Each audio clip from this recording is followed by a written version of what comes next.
নমস্কার বন্ধুরা, আমার চ্যানেলের আর একটা ভিডিওতে আপনাদের স্বাগত জানাই। পশ্চিমবঙ্গ তথা ভারতবর্ষের অন্যতম প্রাচীন শহর কলকাতা। উত্তর কলকাতার অলিতে গলিতে দেখা মেলে হেরিটেজ বিল্ডিং এর। তেমনি এক হেরিটেজ বিল্ডিং এর সামনে আমরা এই মুহূর্তে দাঁড়িয়ে আছি। মানিকতলার বদ্রীদাস টেম্পল স্ট্রিটের ৩৮ নম্বর বাড়ি, শ্রী শ্রী চন্দ্রপ্রভুজি টেম্পল। এটি মূলত জৈন ধর্মাবলম্বীদের একটি উপাসনা স্থল। 1895 সালে এই মন্দিরের প্রতিষ্ঠা করেন গণেশীলাল কাপুরচাঁদ জহুরি। এই মন্দিরের উপাস্য দেবতা হলেন চন্দ্রপ্রভু বা চন্দ্রনাথ।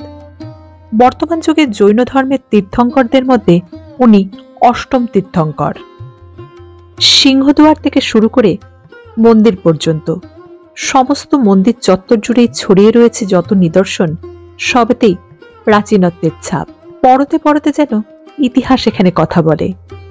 সিংহদুয়ার পেরিয়ে মন্দির চত্বরে ঢোকার পর মার্বেল বিছানো রাস্তা চলে গেছে মন্দির পর্যন্ত। তার দুপাশে বিভিন্ন রকম গাছের সমাহার। সাদা কালো মার্বেল পাথরের সিঁড়ি পেরিয়ে পৌঁছে গেলাম মন্দিরের ভেতরে, যেখানে অধিষ্ঠিত আছেন চন্দ্রনাথ বা চন্দ্রপ্রভুর স্বামী।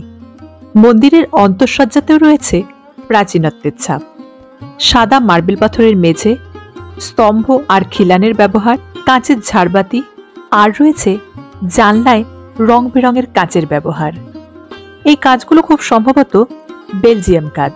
সবটা মিলিয়ে মন্দিরটার প্রাচীনত্বের আমেজ পাওয়া যায় এই মন্দিরের অন্তঃসজ্জার মধ্যেও।